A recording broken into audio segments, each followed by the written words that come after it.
The BS Report is a free-flowing conversation that occasionally touches on mature subjects. The BS Report. The BS Report with Bill Simmons. Welcome to the BS Report. A chilly but sunny and pleasant Monday morning here in Southern California. The NFL regular season is over. Always a sad day when there's no more 16, 15, 13, whatever games on Sunday. But now we have the playoffs. My annual dream to go 11-0 against the spread in the playoffs is back on. It's never happened. A guy who has a better chance than me, a red hot cousin Sal, last 6 weeks on SportsCenter, 15 wins, 3 pushes, 0 losses. Sal, this is the hottest streak of your career. What happened? Did you sell your soul? What happened? I think the moral of the story is if you watch every minute of every football game for the last 20 years, you too can have a streak similar to this one.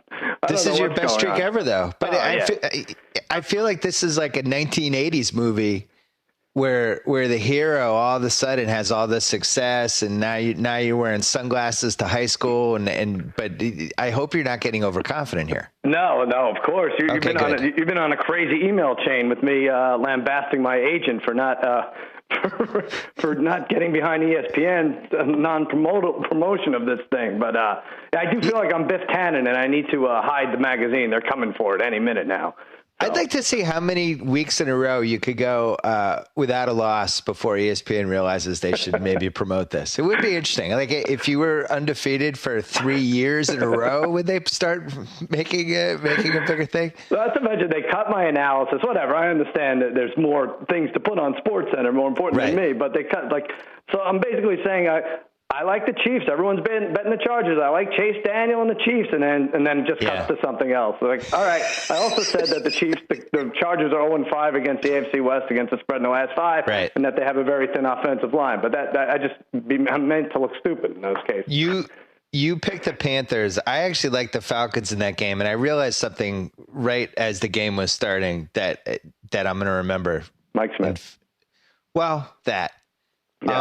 If you just have 2 bad teams, and I would say anyone who's under 500 qualifies as a bad team. Right. If you're getting more than 3 points in a game, you just grab the points. And it just doesn't matter. It's just 2 bad teams. Weird things are going to happen, and you'd rather have the points in that circumstance. So I felt like an idiot yesterday during that Atlanta game. I think the Saints screwed everyone up all year long. I think if you go by the Falcons beat the Saints in New Orleans, like, wow, that's a pretty big win. They should be able to beat anyone, let alone Carolina at home. And then the Saints beat the Steelers in Pittsburgh a few weeks ago. Oh, that means Pittsburgh's done. Like they were the screw job betting team that you should not have relied on all year. Yeah, and I feel like NBA All-Star Weekend, I did really well run night at the Harrah's Casino. Mm-hmm. It's a banner night for me, and I've been paying for it ever since with the Saints. They've screwed me up 37 different ways. I will say, though, this is now in play, and it wasn't in play a week ago, and I think they had to do it one more time, but you might have to judge this Panthers team as what we saw the last 4 or 5 weeks versus what we saw the first 3 months. Yeah.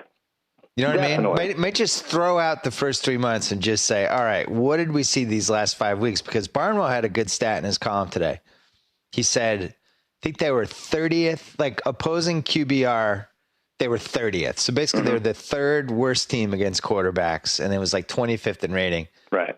But then the last 5 weeks, they were 5th best against QBs. And that's defensively they've stepped up, and offensively that offensive line has played together after a hodgepodge mix for the last month. They've had this steady offensive line, and if you look at the stats, though, it still doesn't make sense that Cam Newton completes 10 passes and Stewart runs for has 69 total yards or whatever it was, and they dominate. But they are definitely playing better, and they're a different team. And well, they killed. Go ahead. So they killed the Saints in Week 14, 41-10 in the Superdome. Right. Beat the Bucks by 2. That was an either-or game. Beat the Browns by 4. That was the game when Manziel got hurt. Hoyer had to go back in. That was also an either-or game, and then they killed the Falcons. So this all might be a mirage, too. It's not like they beat anybody good. Right. I don't know what to think, Sal. Well, here's the thing. Now, this is a game where a few weeks ago we thought, and we'll get to the lines in a minute. We thought we thought the fifth seed, who was either going to be Seattle or Arizona, was going to give double digits to the NFC South home team, and that's just not the case, as we'll see in a minute. But here's the Cardinals since week 10: 14 points, 3 points, 18 points, 17 points, 12 points, 9 points, 17 points. That is not a good trend. Not good. And it doesn't seem like Drew Stanton will be back in time for round one. Although who knows, he might play, but might be hurt. But either way, when your season is hinging on whether Drew Stanton might come back or not, that's not good. And we'll get to the line in a minute, but I love your playoff manifesto, gambling manifesto, and right. And the first 20 entries are going to slap the Ryan Lindley on the road, in a playoff game. Yeah, the manifesto has a variety of rules, but the number one rule is not to bet on a shaky team on the road. Yeah, just period. Don't do it. You're going to hate yourself. Even yesterday. Dalton is a borderline shaky QB on the road, I would say. You might even call him shaky. Sure. I always felt good about Pittsburgh in that game. Even when Mike Tomlin made one of the most atrocious calls of the year, the fake 4th and 9 punt with 6 minutes left that gave the Bengals the ball in the 40 instead of just pinning them inside the 10. They pinned them inside the 10. The game's over. Andy Dalton's not going to go down the field. Yeah, and after a bad Roethlisberger interception, they had a chance to go up, I think 17 at one point. But yeah, right. I'd love to see that fake punt diagram, how they wanted it to work, because they had no idea where he was throwing it there.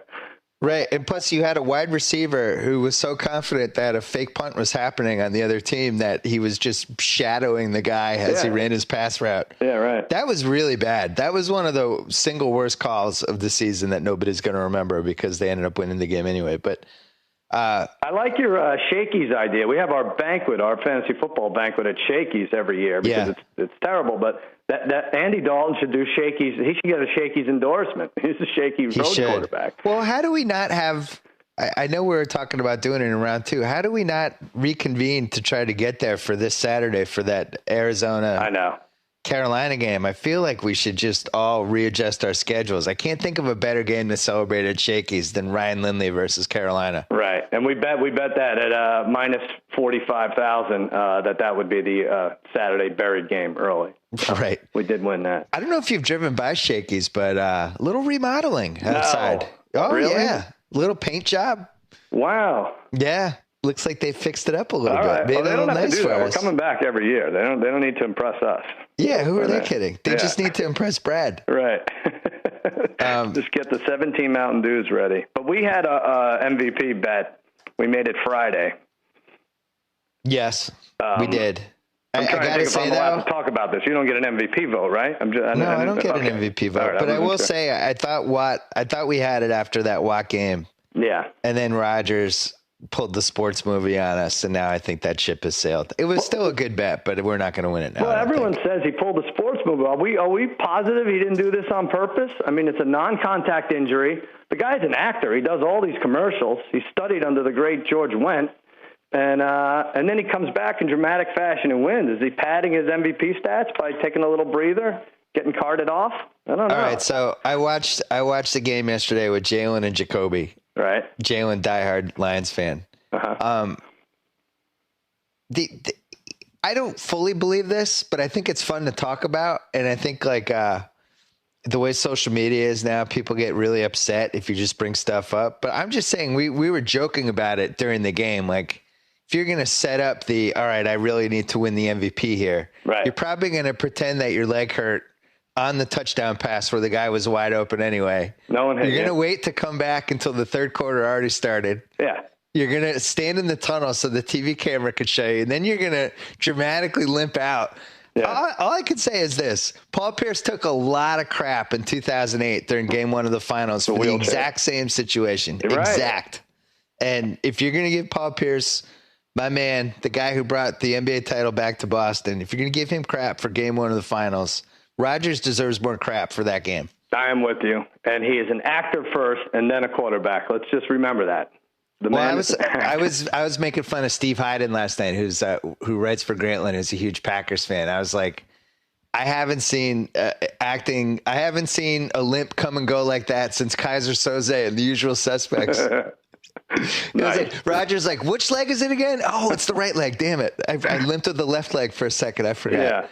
No, I think he was hurt, but it's fun to joke about. And the Packer fans get so sensitive about it. Look, the one joke, there's no joke that we have 5-1 odds. We have J.J. Watt at MVP, and I'm just people are pointing to like, well, he didn't even lead in sacks. Justin Houston led in sacks. Well, Rodgers didn't lead in touchdowns or passing yards.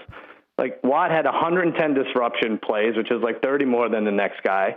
A safety, an 80-yard interception return, a blocked field goal, 5 touchdowns. I don't know.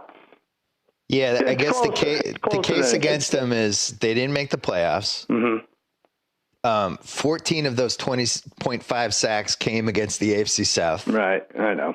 His worst game was against Dallas, which they lost in OT, which in retrospect, they make the playoffs if they win that game. And what the hell are you doing? We have money on him. Why are you doing this right now? Well, because I think Rodgers, we made that bet. I called you on Friday. We talked about it. Yeah. And we said, all right, here's the scenario where these odds are really good for us because here's the scenario. J.J. Watt has a monster game against the Jags and Rodgers doesn't do quite enough in the Lions game. I think we can win this bet. Yeah. Unfortunately, Rodgers did a lot in that Lions game. Well, what if he does stay out the whole game and they win by 3? Does he get it then? See, he's such a genius, that Rodgers. He left Matt Flynn in for the one series, so Matt Flynn would look terrible. Yep. I know. How great would it be if Rodgers never hurt his leg? Would that be the best NFL story in like 5 years? I think it's worth Rodgers' fake leg injury. Get an investigation going. It was interesting. We rewound it when his leg on that touchdown, they had a replay. And he's he's running off the leg. And the last time his leg goes dead and he's just dragging it. Yeah. Right. And he throws it. And we thought like he blew out his Achilles or something. Mm-hmm. So to see him an hour later on a QB sneak pushing against 1,000 pounds of Detroit lineman was interesting. But I think these guys can get shot up with anything and not feel pain is the reality of this. Probably. But could they do that to us when we lose money on a bet like the MVP? Can they shoot us? But it was we did, our job is to make a smart bet with the odds. And we made a great bet, and we're in play now with 5-1 for Watt, and we're probably not going to win. And I think someone did mention that if J.J. Watt and Aaron Rodgers switch teams, the Texans make the playoffs and the Packers don't.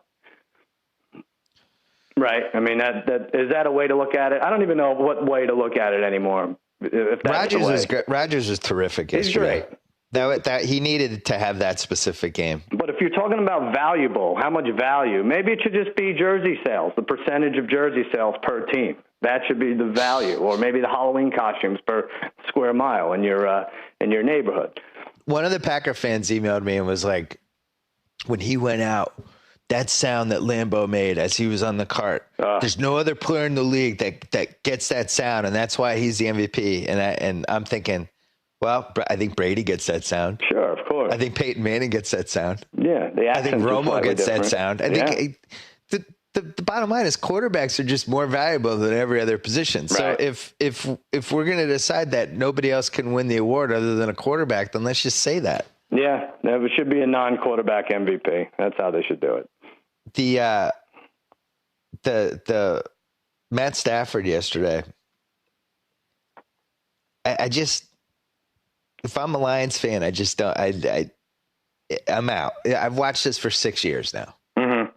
Right? Is there any chance that this gets better than the Matt Stafford we're watching right now? It's very strange, and I want to be careful because I know if I badmouth Matthew Stafford, he's gonna find Calvin Johnson 4 times Sunday against Dallas, my team. But his stats have been much better in past years, and the team hasn't been as good. And this year, you worry about where the offensive production is, but the defense could maybe take this team a little further than you expect them to. But yeah, I don't know what it is with this. I scratch my head. They haven't had a decent win against a decent team since September when they beat the Packers, right? That stat Jalen said it even before they showed it, that Stafford has never beaten a good team on the road. And then they showed it, and it was 0-15, and now it's 0-16 with him against a good team on the road. That's pretty damning. Yeah. 0-7 is maybe random, but when you start getting 0-16, that's not random. Right. I'm not going to talk about this. I'm not setting myself I up. don't blame you. Well, I like what Peter King did. What happens if Rodgers and Watt split the vote? Do we get paid? Yeah, we get paid 2.5 to 1, I think. But yeah, I think that would be a fair way to do it. That would be a fair way to announce that someone other than a quarterback could win the award. I'd like to thank Vegas again yesterday for giving us a variety of fun teases to make. Yeah. Yesterday by the way, before we go on, Macho Man Tom Savage, the Texans quarterback, had something to say. Did you get the soundbite on the MVP race?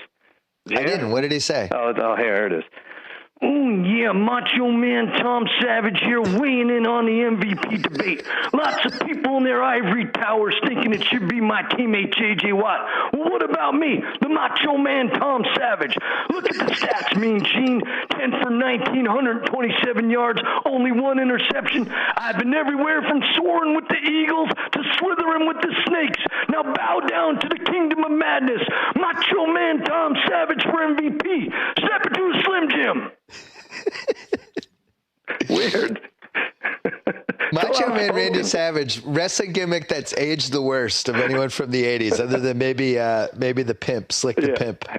But Macho Man Savage, for 6 years, basically 2/3 of his gimmick was he might hit Miss Elizabeth at any time, and we were all okay with it. It was like, oh, don't hit her.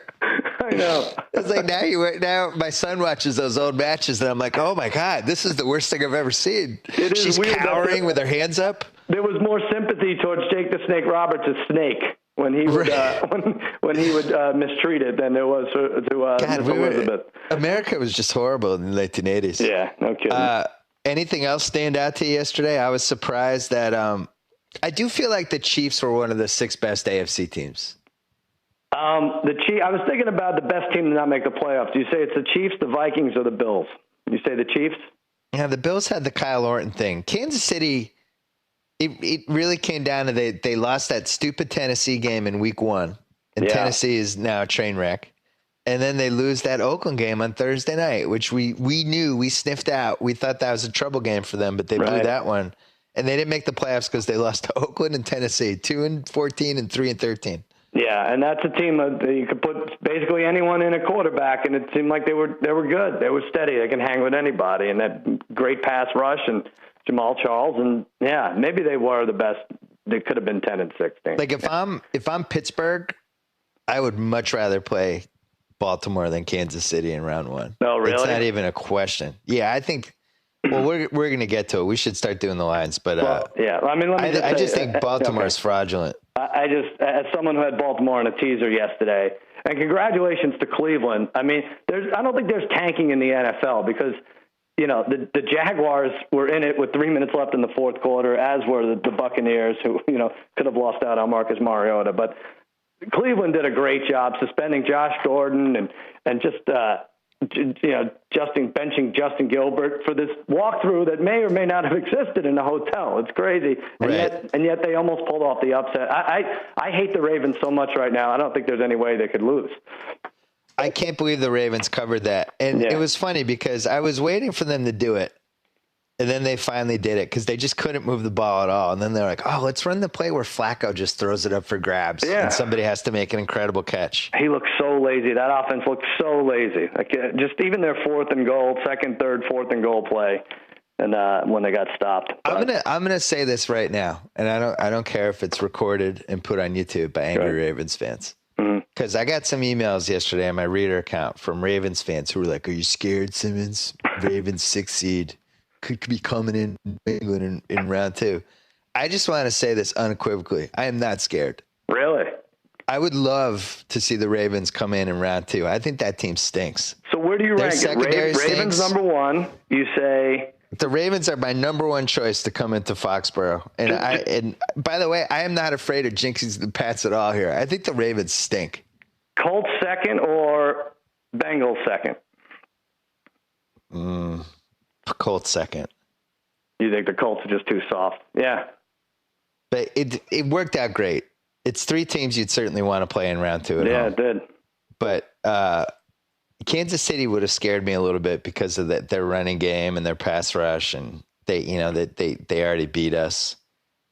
The Ravens, they lost to Case Keenum, right, in kind of a must-win game. They almost lost to the Browns, who were trying to tank the game. They almost lost to Connor Shaw. Mm-hmm. That team stinks. They've looked the worst down the stretch out of any of these teams. They beat the Jags by 8. They beat the Dolphins.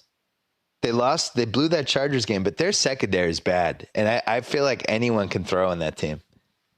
Yeah. Well, and Ben Roethlisberger had 6 touchdowns against them last outing, so this is going to be very interesting. It's weird that NBC picked this as their there's a lot of debate over which I think they would have picked Detroit-Dallas as their game, but apparently Fox has gotten screwed so many times this year, the NFL stepped in and said, no, you have to take the AFC game, especially with Carolina being early Saturday. The Ravens only have one win that I feel good about.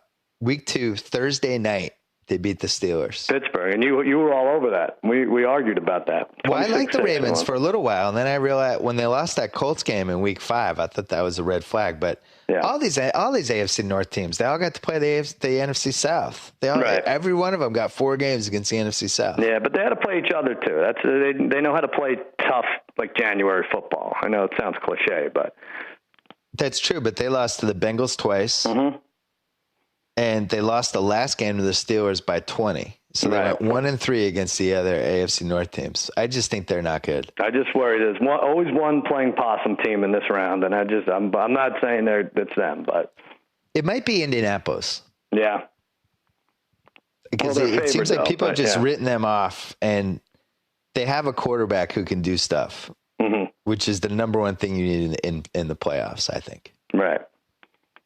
Well, let's talk about it, because I have not looked at. I sent you my lines, but I have not looked at the lines. You did. I was off, and you were off. I'll tell you that. First game, like we said, Saturday, 1:35 Eastern. Arizona, Carolina. One last thing we got to talk about. As a fan of an NFC team, how happy are you that San Francisco pushed Jim Harbaugh to college football? Yeah. I mean, what a great thing for you. That guy's one of the best 5 coaches in the league. Of course, yeah. I mean, the Seahawks won the Super Bowl, even if they didn't win the Super Bowl. He's out of their division. That's great for them. Unbelievable. I part of me is kind of bummed out that he went back to college. I just feel like, I don't know. It'd be like if Jimmy has an 11:30 late night show, right? Mm-hmm. And then he just went back to went to TBS. Comedy. No, he went to Comedy Central at midnight. It's congratulations. Yeah. I knew Harbaugh was going to Michigan. We should have bet it a month ago when our friend Mike August, who was wrong about everything, he debated, not even kidding, he said Ryan Leaf is going to be heads and shoulders better than Peyton Manning. He said, no way Harbaugh goes to Michigan. He hates recruiting. So I was like, done. Let's nail that down. He's going. He is the bizarro anything. Yeah. The red flag for the Harbaugh thing was when the odds on the gambling website went from 8-1 to 2-1, and then they had to take it down. When I saw that story, I knew that was over, because that was clearly inside info from somebody. Mm-hmm. Definitely. All right, Saturday, the Shaky Special. Can I have a pepperoni with mushroom? Mojo Potatoes, Arizona, Carolina. Now you said, what did you say it was? So I had no feel for this game at all, and I don't know if Drew Stanton's coming back. And I knew the Panthers were favored, but I don't feel good about this. I said 1.5. I'm probably wrong. Well, Vegas is betting on Ryan Lindley starting, it seems, because I said it was 3, Carolina by 3. Carolina favored by 4.5, in the Vegas zone. Vegas zone, interesting. Yep. Wow. I just don't think you can make it less than 3, right? If it's Ryan Lindley on the road. I know they have a great defense. I made that pick thinking Stanton was playing. Yeah. But if it's Lindley, I think it has to go to 6. I just don't see how he'd put up points against the Panthers. They'd have to win a 10-7 or 13-10 type game. Mm-hmm. Yeah. He's really bad. And I don't want to see them. Do you want to see Arizona at Seattle again? We could pass on that, right? We know how that ends. Yeah, I was thinking about it. What time is that game? That's the Saturday, 1:30 for us, 4:30 Eastern. So is that the Shakey's game or it's not? No, it's the following week, which is bad for you because the Patriots play Saturday at 1:30. Oh yeah, I'm definitely not coming to that. So give everyone my regards. But that could be a good day for the dads out there. Oh yeah, whose lovely wives feel like maybe they ignore the kids during the playoffs. That could be a good day for you to feel like a hero and be like, you know what, I'm going to skip the first playoff game for you guys. What do you want to do? That is nice. But you know what? Then when it's April and you're missing football and you said, oh, my God, why didn't I watch that Arizona-Carolina I game? could have watched that awesome 13-10 Panthers game. What did I do? Yeah. Maybe we go under here. So this is a 4-5, and the 6th seed, unless Detroit beats Dallas, which we'll get to. Yeah, I shouldn't even have said Arizona-Seattle because, Detroit could be the 6th seed and they could go to Seattle. All right. So this is interesting, though. Let's say your team wins and Carolina wins. Right. Then we get Carolina at Seattle in round 2. And those teams, Carolina always plays Seattle really tough. Yeah, that'll be fun. That's your worst case scenario if you're Seattle. You want Right. the Cardinals. If you're Seattle, you want to see the Cardinals. Definitely, yeah. Seattle's getting to that point. Why don't we just take them in the second half yesterday? That was really stupid. Like, we should have bet them to shut out a team in the second half. That should be the bet. But they just clamped down.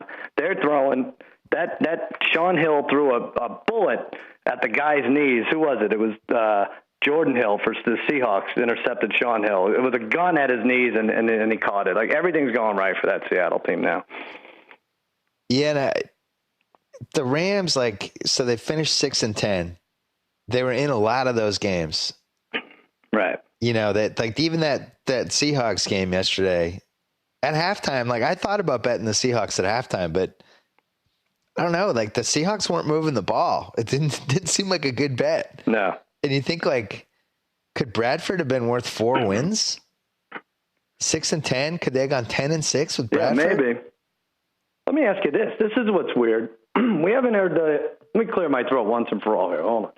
Okay. Oh, Jeez. That's great. I mean, it would have been another 40 minutes of that. But we haven't heard the phrase quarterback controversy in a while. Isn't it this time last year, the year before, there's 3 quarterback controversies? Is there even one? In the playoffs, you mean? No, any team. There are teams like the Case Keenum, Tom Sat. Neither one of those guys is the answer. But that's not a quarterback controversy. I think the Browns have something of a controversy. I think they're just going to move on. I think they just need to move on. They had a C- draft. I can't believe it. But. C-? God, I would say it's an F. They took Justin Gilbert over Odell Beckham. That's one of the worst moves in a while. I mean, even Odell Khalil Beckham's Mack. A god. Khalil Mack, if you're going to pick a defensive player and you missed out on Khalil Mack. But they have a 12, a 19, and a 45. I mean, do they trade up? What are they going to do? We were talking about it yesterday when Jalen and Jacoby were here. Manziel has a party on Friday night. You couldn't have waited till Monday night for the party. What? I always defend these people who are under 24 because I certainly made my own share of mistakes, 24 and under, and I'm sympathetic. Mm-hmm. But that's just stupid. What are you doing? What are you going to have a Friday night party for? The season's not over, you moron. That's how he prepares for the sidelines. He's a moron. I'm out on Johnny football. Well, that guy's a jackass. I think the Browns. They're whatever, we could deal with the off-field lunacy, but maybe it's too small a sample size to see what he did on the field, but maybe it isn't. Maybe you just have to move on. Maybe you know what you're getting with him physically. Well, they fired Mike Lombardi, hired this new guy who was supposedly a genius, and all he did was take 2 really good first-round picks and turn them into Justin Gilbert, Johnny Manziel, and Buffalo's first-rounder. Yeah, which is the 16th pick or something. I know. Can you kill anybody for taking Johnny Manziel? I mean, the Cowboys were killed for passing on him. All those teams were killed for passing on him before he stepped on the field. I thought Bridgewater was the best QB. Yeah. The reasons that he dropped never made sense to me. What do you think about Jameis in Tennessee? That's where he's going? I think that we're going to have to learn a lot about him between now and April. See if he even falls to the second round. If Tampa even thinks about taking anyone other than Mariota, everyone should be fired on that team. Yeah. They shouldn't even work out anyone else. Just take the guy everyone knows you should take. No question. But then Jameis at number 2 is pretty fascinating. He's never lost in college. I didn't realize he was undefeated. I know.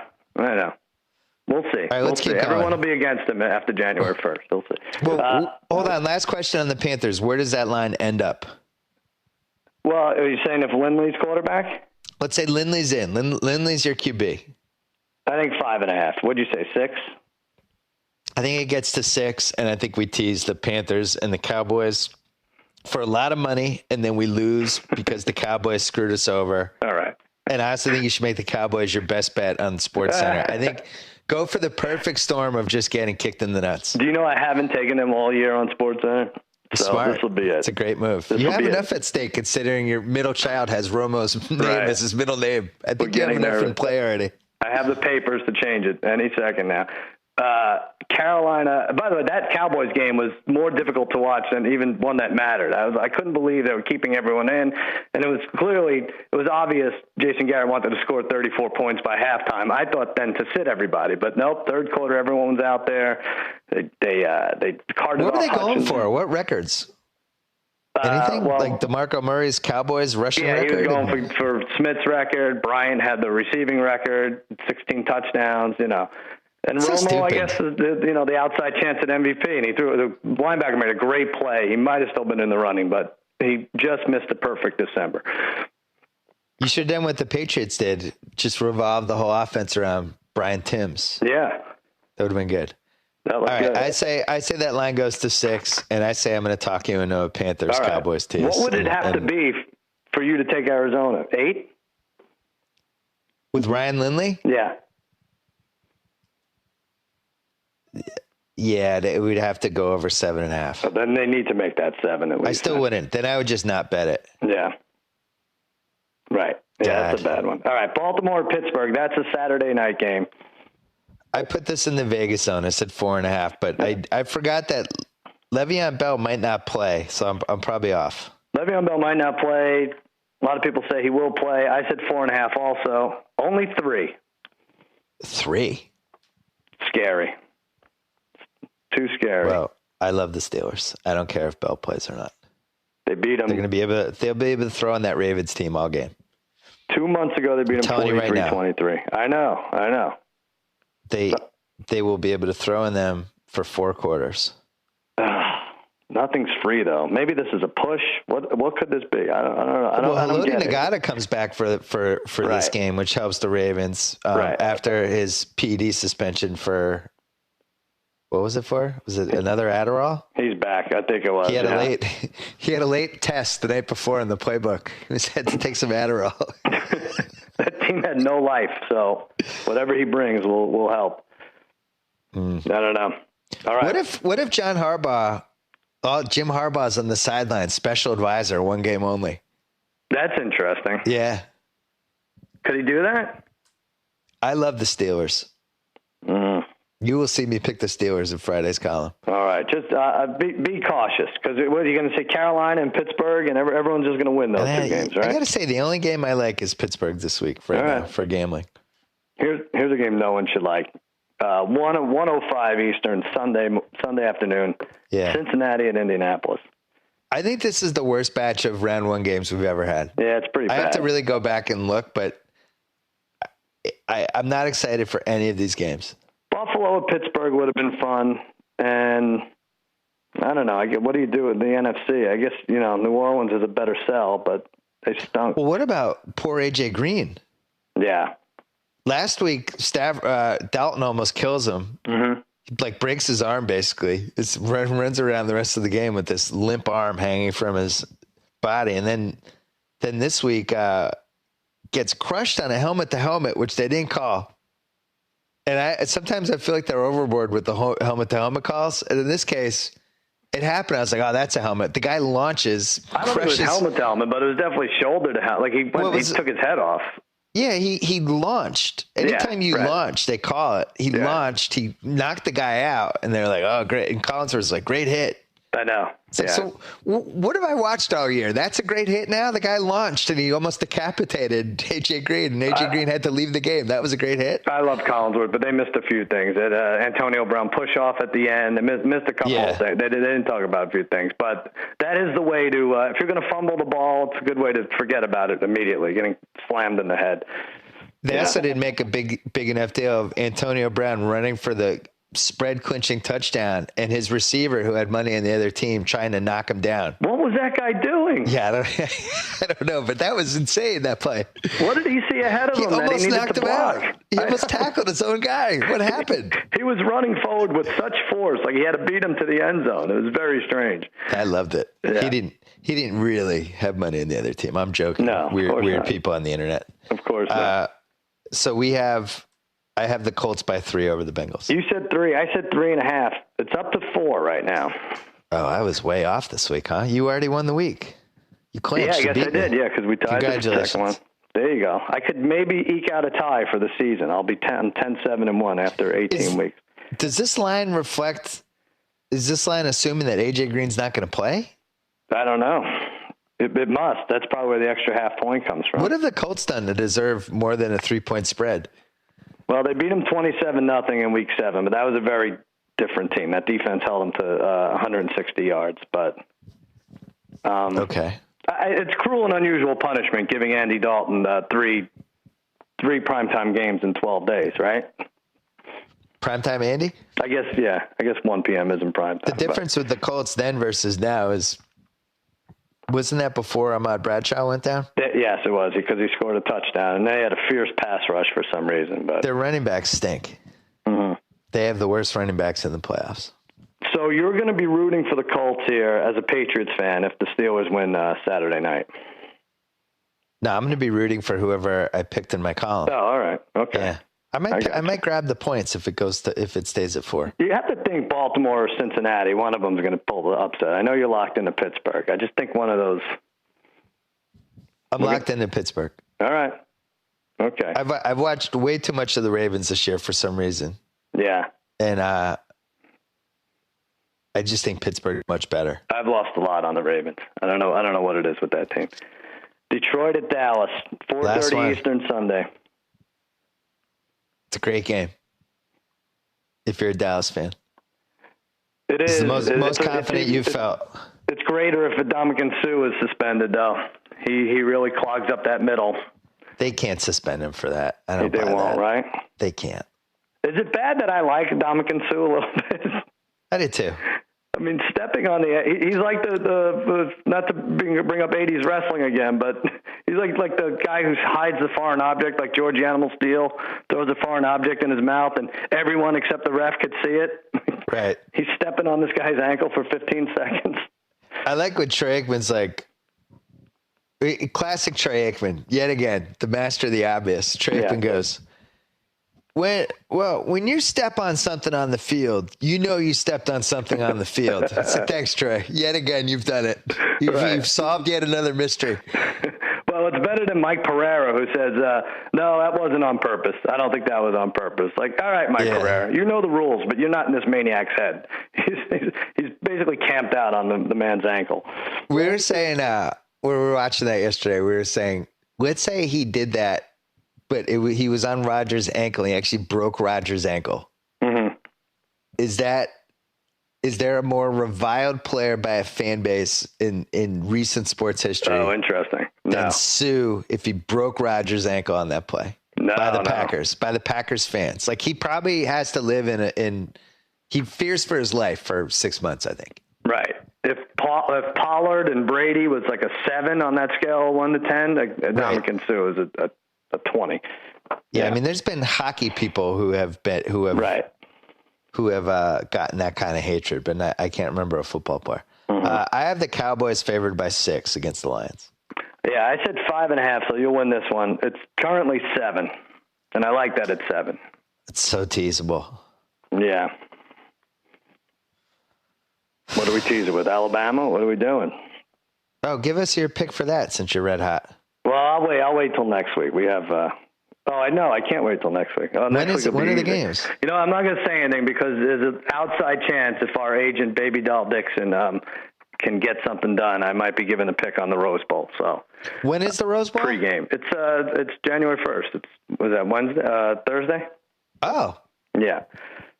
So. Oh. Okay. Kirk Herbstreit had said he wants me to come on when I was kind of on fire, and now we'll see. Now you're officially on fire. I'm an impossible prick to deal with right now, as you know from these email chains. I mean, you're 15-0-3 in the last 6 weeks. 33,001 odds if you had to parlay that. I remember when Coward got hot on his radio show. Yeah.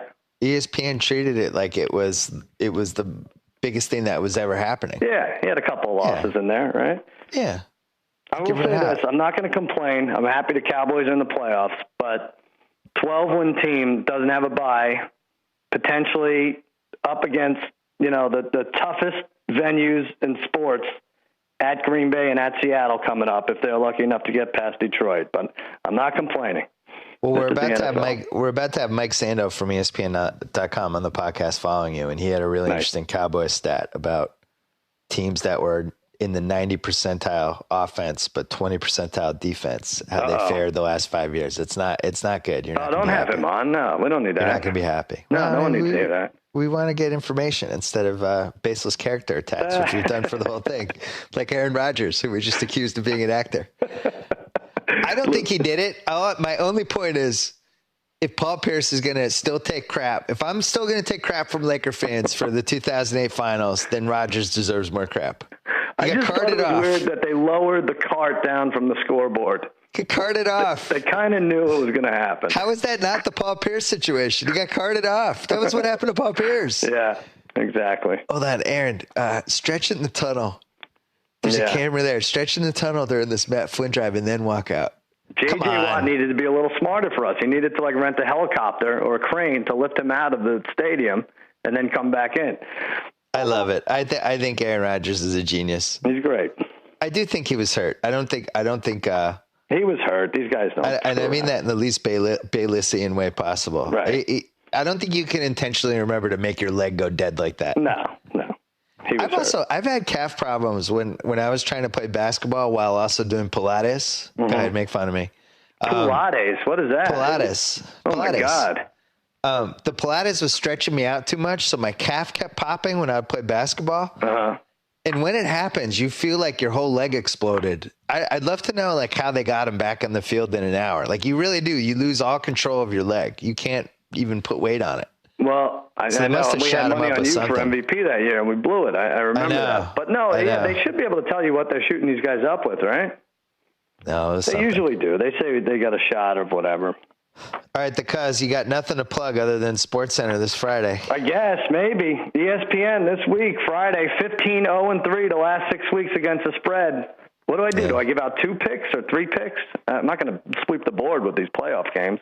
I think you do 1 or 2 picks and you do some sort of teaser. All right. That's what I'll do. All right, Cuz. Happy New Year. Thanks, buddy. Congrats on all your gambling success. It's been a pleasure to watch from afar. I'll talk to you soon. Good job by you. Good job by you. All right. All right, as promised from ESPN.com, Mike Sando, who has had a really entertaining column this year. I always find some sort of tidbit, especially in the Monday columns. Yesterday, or I should say today, had a really good stat about the Cowboys. Explain the concept of 90-20 teams to us. Yeah, I love the expected points metric. I hate the fact that you have to spend 2 paragraphs explaining it. That's the way often these advanced stats are. But, if you look at the play yesterday, I'll give you an example just to quickly explain it. Is you look at the play in that Seahawk-Ram game. I was at that game. Remember when Earl Thomas forced that fumble at the 1-yard line, creating a touchback, right? Yeah. So in the traditional stat book, the Rams would be credited with a gain for the 1. You wouldn't really know the context of the play.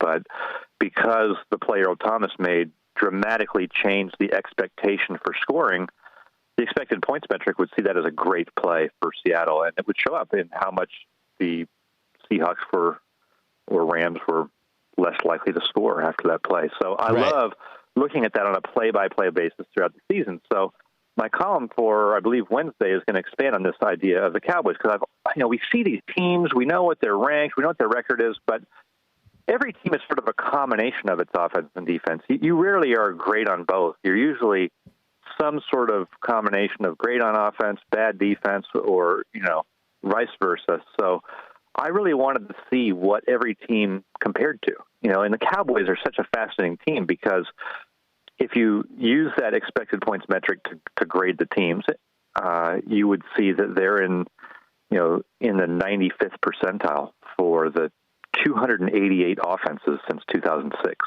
Think of it that way. They're in the 95th percentile. But their defense, out of the 288 defenses, is only in the 27th percentile. It's actually getting better. But that would make them, in my eyes, a 90s, 20s, 90s on offense, 90th percentile to up to 100, and then 20s on defense, 20 to 29. So when I started looking at other teams that kind of fit the general profile, you do see a range of teams that are interesting, like Denver last season was one of them. And then I was just interested, okay, when those teams lose, who beats them? And it was really, teams with really good defenses that can match up with that offense. And, Detroit is an interesting team for me with Dallas in the first round. I actually think that I like Dallas in the game. But, to get to the Super Bowl, Dallas is going to have to probably get past a pretty good defense in Detroit and a potentially great one in Seattle. And I think those are the types of teams that, will stop them in the end. So you had, as comparisons to this Cowboys team, you had the 2011 Green Bay Packers, who ended up losing to the Giants at home. You had the Broncos last year, who lost to Seattle in the Super Bowl. You had the Saints in 2011, who lost that crazy game to the Niners. You had the 2010 Colts, who I think lost to Rex Ryan and the Jets. And all four of those teams lost to the same type of team, a physical defense. I guess the San Francisco, at least that game was a little bit of high scoring, but it made me think, like, that makes me think the Seattle matchup is terrible for them. If that's your history. It is, but, here's something I need to parse out further than that is, not every great offensive team's the same. A lot of those ones we're talking about were slinging around the field passing teams, right? Yeah. I mean, Peyton Manning, Drew Brees, those teams had some flaws offensively. The thing I like about Dallas is the offensive line matches up with people. When I also like to look at, okay, how do you do when you play the actually good teams? We always look at this team's 15-1 or 12-4, but who do you play? I mean, look at the AFC North this year. Played crap teams from the South Division.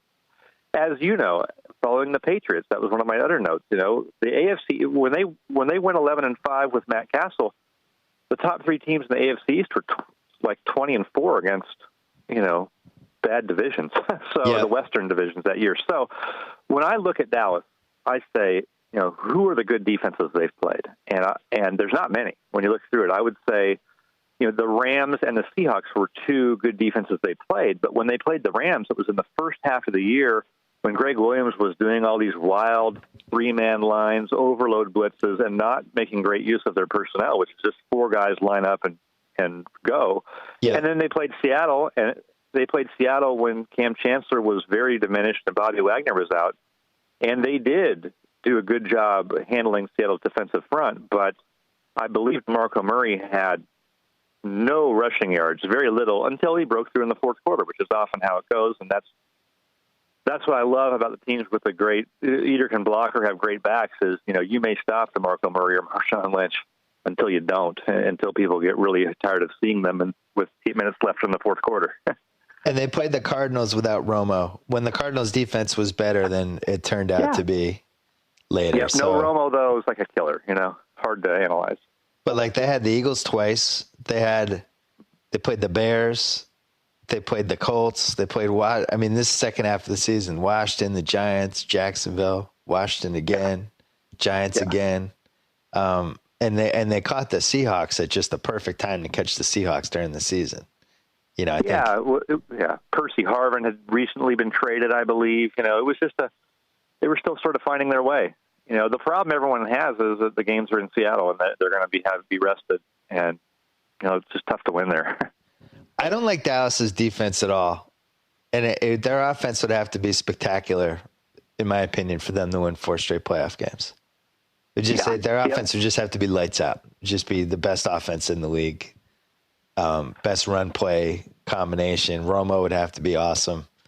They wouldn't have to have, stay away from all the special team stuff. Like, there is a recipe where it could happen, but I just think going into Seattle would be really tough for them. I agree. I would like them, they had a good enough season in some years to get a bye. Right. Really. And that would serve them so well. It's tough with Seattle sitting there rested with, everyone says it's tough to repeat. I just called total BS on that all year because it's tough to repeat when you're the 6th seed team that got hot and won the Super Bowl. It's a lot easier to repeat when you're the number 1 seed. Right. And so Seattle's only the 3rd number 1 seed since divisional realignment to win the Super Bowl. And the others were New England, which won it, which repeated, and New Orleans, which didn't repeat because they lost in Seattle after getting the wild card in a tough division that year. So I love where Seattle's at. I think they got a great chance. You kind of made your bones at ESPN with the NFC West, and then you expanded and became more national. But initially, you were like the guru of that division. You always have a really good feel for those teams. And you even were saying, I think mid-season, you were saying, don't quit on the Seattle team and all that stuff. What do you make of this Cardinals team? Because I feel like they're just dead man walking if they got Lindley going into Carolina. Is there any hope for this team? Well, their hope is that Carolina is not a great team. Now, I know, interestingly, Carolina has held, I believe, over the last 4 weeks of the season, Carolina ranks second only to Seattle in points allowed. They've played Drew Brees, I believe, and Matt Ryan in there, and they've played a couple of bad teams. So, it's not a long run, but I do think it is tough for them. I thought when they lost Palmer, I still thought the NFC West was theirs to lose. I thought they were probably going to win it because I think with Stanton could have gone like 500 down the stretch. They wouldn't have been a championship team.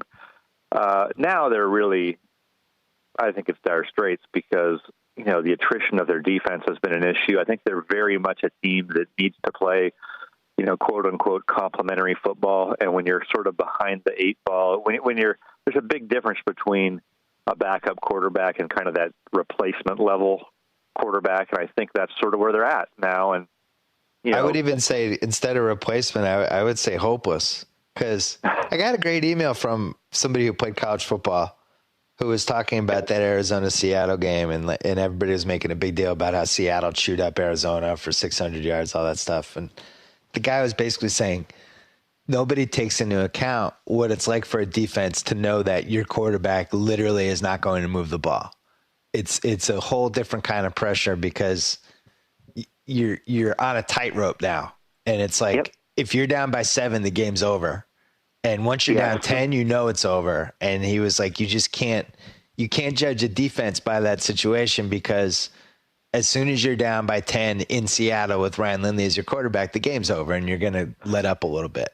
So it's so true, 100% true. And the reverse is true. When Drew Brees knows he has one of the worst defenses ever, like he's in 2012 or this year, people are going to think he's not as good. Right. It changes how you play. Right. He's going to take more chances. He's going to feel like he's going to press. Yeah. That team is interesting to me. We had some firings today, and you wrote about some of the guys that left and all that stuff on ESPN.com. But we didn't have. Usually, every year we have, I guess, like the monkey wrench firing that nobody saw coming, or the monkey wrench guy leaving. Everyone knew Harbaugh was leaving, but part of me was thinking, would it be that amazing if Sean Payton and the Saints parted ways? I would be pretty surprised by it because of the level of support that Tom Benson has had, not only for not only for Sean Payton, but for Mickey Loomis. I mean, those guys have been bulletproof, almost like Benson's been defiantly protective of them, So here's what I think about that, though, is like, I think Sean Payton's a great offensive coach, and I think he's a great head coach on balance. But, you're the coach of the whole team.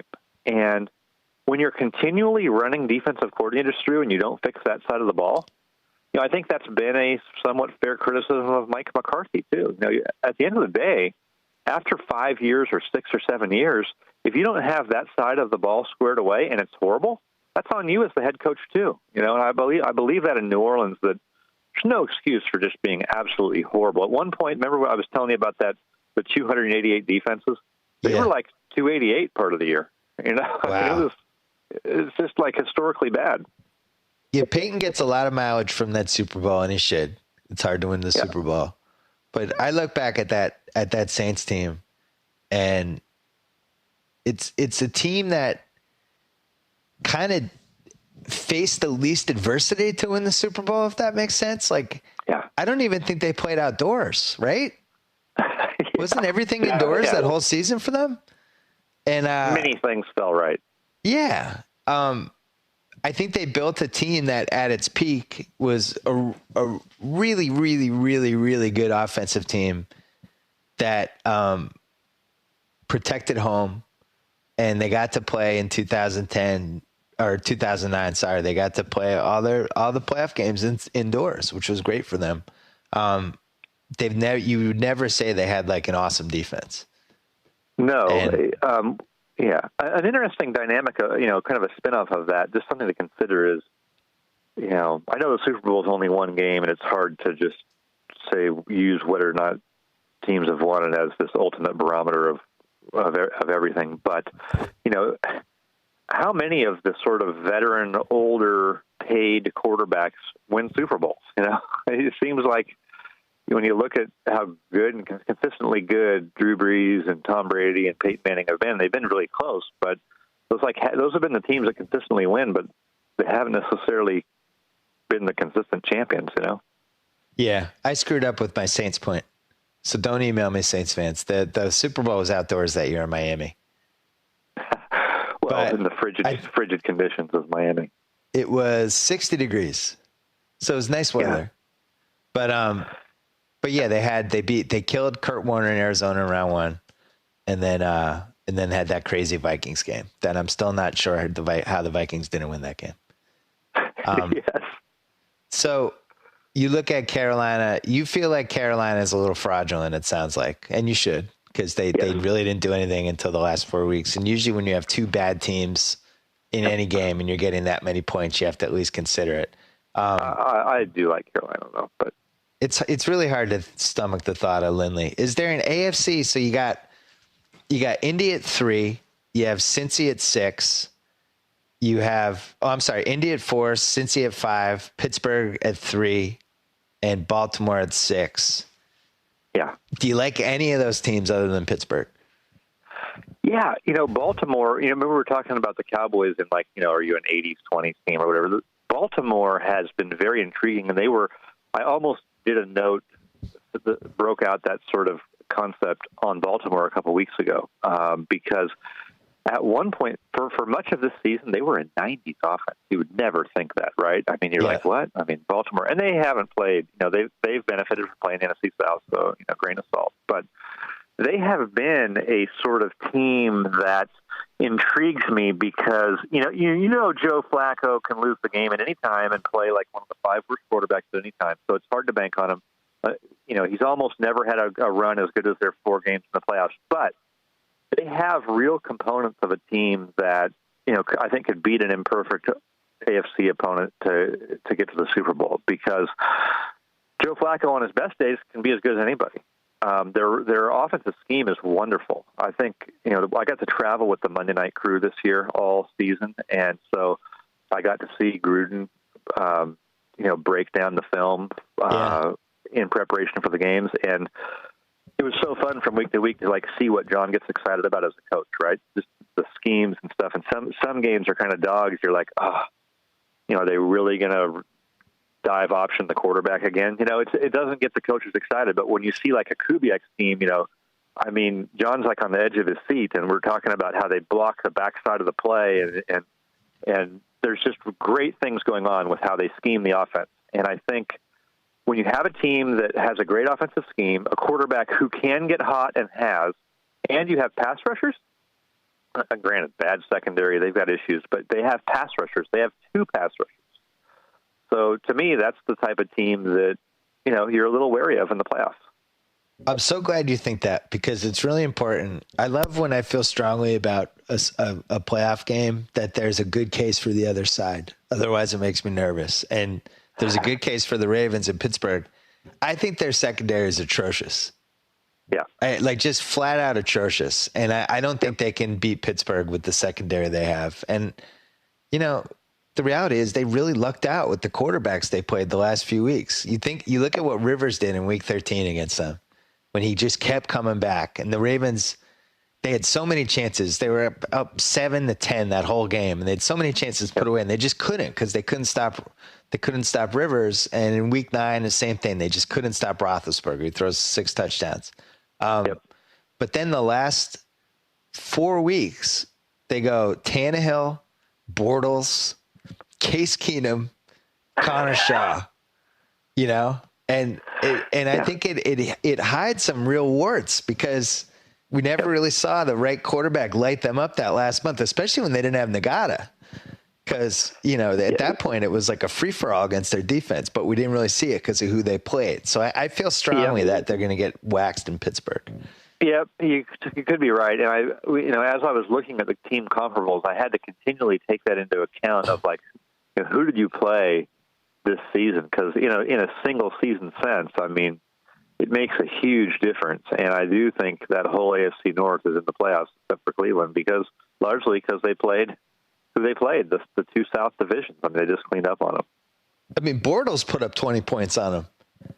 And you had a great thing in your comp today about the worst full season QBRs since 2006, and Bortles was in there with Braden Weeden and Jimmy Clausen. It was an immortal list.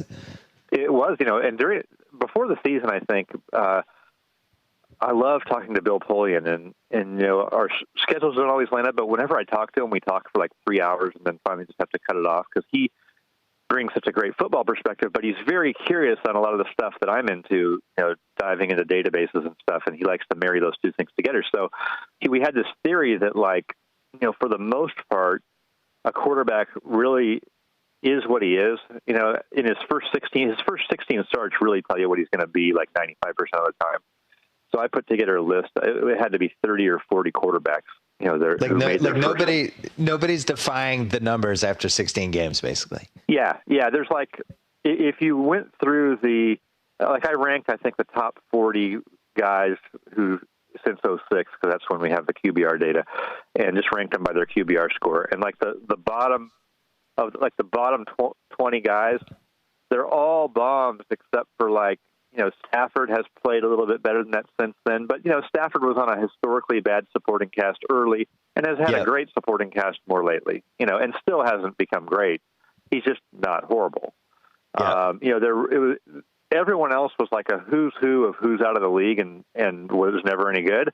And then if you took like the top 10 guys, all of them except for RG3, who had a devastating injury that changed how he could play and, you know, got exposed in other ways. All the other ones, you know, for the most part, you're happy with. I think Kaepernick will be an interesting test because he's headed south and there are real concerns about him. And I also wonder if the 49ers were sort of the team that could sort of game the QBR thing because they were such a run scheme team. But that's another story. For the most part, though, if you're a Bortles-type rookie season, we just haven't seen many of those guys live to see another day. You know, occasionally Alex Smith or somebody who's before that 06 era has, but pretty rare. Yeah, I'm trying to think. So you're right. By 20 games, you kind of know. It's like being on a few dates with somebody. You kind of know if the chemistry's there or not. With QBs, you kind of know if they have it or they don't. You do, but you still want to fool yourself for multiple years. Like I was at the Rams game. They're probably going to bring Bradford back next year. You know, it's right. Like, how many years? You know, you're just going to go down swinging with the guy a lot of times. Well, and physically, he's not really he's not going to be the same anymore either.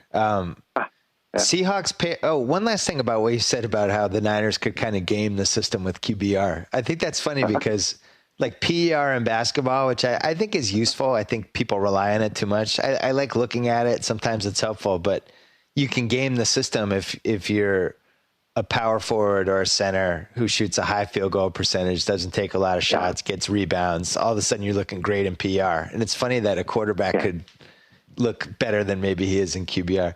Seahawks Patriots plus 180 as a Super Bowl matchup right now. Tell me why I wouldn't put my mortgage on this.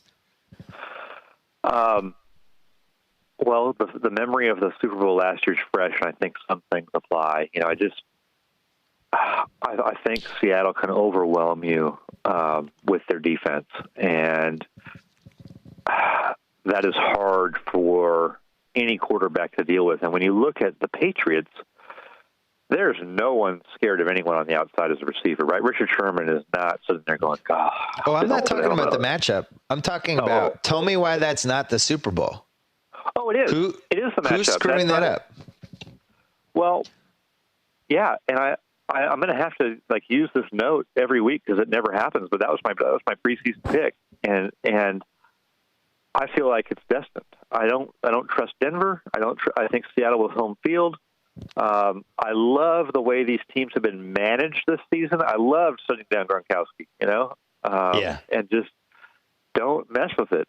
Don't fool yourself. Just be smart about it. Be honest about what you're doing. And I do believe that's the game. And then I started to talk about the game because it is fascinating to me. But it's similar to last year, I would say. It's a little similar.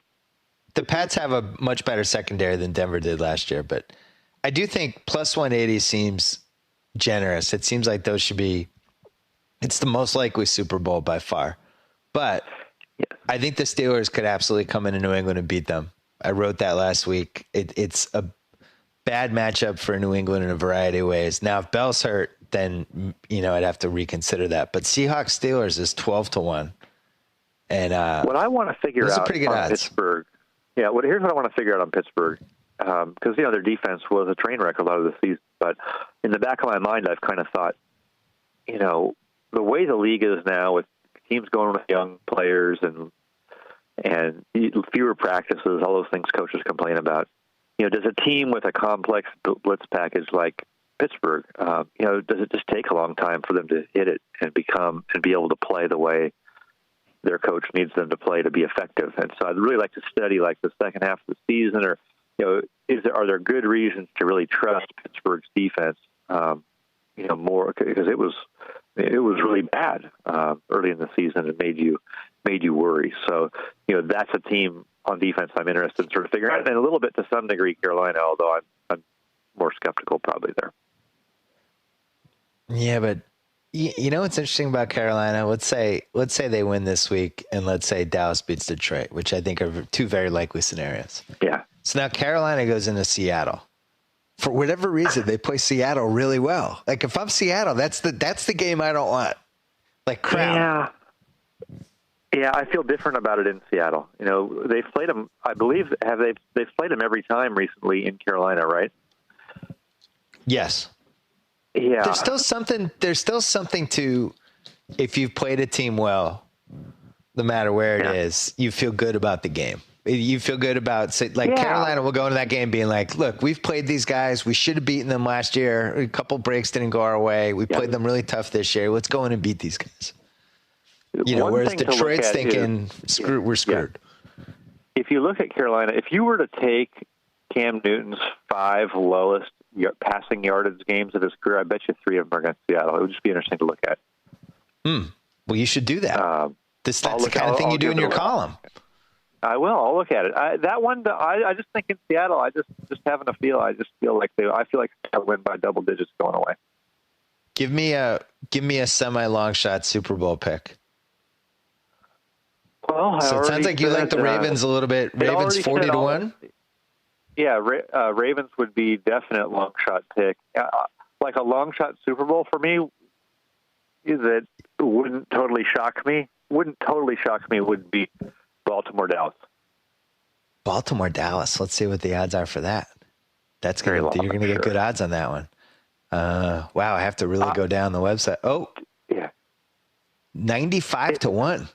Yeah, I mean, look, I don't trust Baltimore's not winning 4 in a row, but if you had to take a long shot there, that I gave you some reasons on that, and then Dallas's offensive front can handle anybody, so they can play to their formula. Dallas has a formula where you can run the ball, have a highly efficient Romo, and you've got a dominant guy on the outside, and you can protect your defense, keep it off the field. And that's been their defense is the same as it was last year. It's just on the field 10 or 12 fewer snaps a game. Right. So it sounds like you think Seattle's pretty invincible, but if any team's going to go in there in the NFC and beat them, you like Dallas over Green Bay for those chances. I kind of do. I think they could run the ball. On their best day, they can play the game on their terms. I don't think Green Bay can play on the terms it wants in Seattle as well. All right, Mike Sando. I kept you longer than I said I would, but thanks for everything this season. Very informative column. I really enjoyed reading it. Look forward to reading you in the playoffs. Thank you, Bill. We'll see you down the road. All right, take care. That's it for the BS Report in 2014. I wanted to thank my man Joe Fuentes, a.k.a. Podcast Joe. He's going to open a restaurant of it's going to be a burger joint called Podcast Joe. He's going to open a chain around the country. So look forward to that in malls around America. Thanks to Sal at House and Jacko and all the regulars who come on, except for Mike Lombardi. He doesn't come on anymore because he works for the Patriots. And Steve Kerr, who doesn't come on anymore because he works for Golden State. And thanks to Jacoby. And thanks to everybody at Grantland. It was a great year. If you want to hear more football this week, I think Barnwell and Mays might be recording one more podcast. But check out their podcast anyway because it's been really good this year. And check out my column, which is coming on Friday. Playoff picks, round 1. I kind of gave away one of them. I'm not sure where I'm going with the other 3. I'm very glad that 2014 is over. I'm looking forward to 2015. Take care. Enjoy the holiday. And we will see you next Monday on the BS Report. So I get to sign off. Whoa. Thank you for downloading the BS Report with Bill Simmons. Too much fun. Check out more podcasts at the iTunes Music Store or at Pod Center at ESPNradio.com. Peace out.